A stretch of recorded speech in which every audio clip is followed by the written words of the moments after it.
আসসালামু আলাইকুম রহমতুল্লাহ। প্রিয় মুসলিম ভাইয়েরা, যারা রিজিক নিয়ে পেরেশানিতে আছেন, টেনশনে আছেন, আপনারা চাইলে এই আমলটি করতে পারেন। ইনশাআল্লাহ পূর্ণ ইখলাসের সহিত আমলটি করলে আপনার রিজিকের বাধা দূর হয়ে যাবে।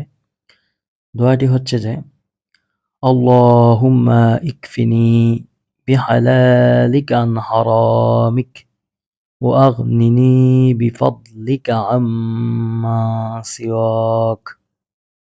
অর্থ হচ্ছে যে, হে আল্লাহ, আপনি আমাকে আপনার হালাল দ্বারা হারাম থেকে বাঁচান এবং আপনার অনুগ্রহ দ্বারা অন্যের মুখাপেক্ষী হওয়া থেকে মুক্ত করুন।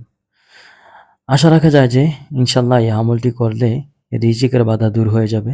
তাই বেশি বেশি আমলটি করুন এবং ভিডিওটি শেয়ার করে দেন, যেমন অন্য মুসলমান ভাইয়েরাও বেশি বেশি আমলটি করতে পারে। ধন্যবাদ। আসসালামু আলাইকুম।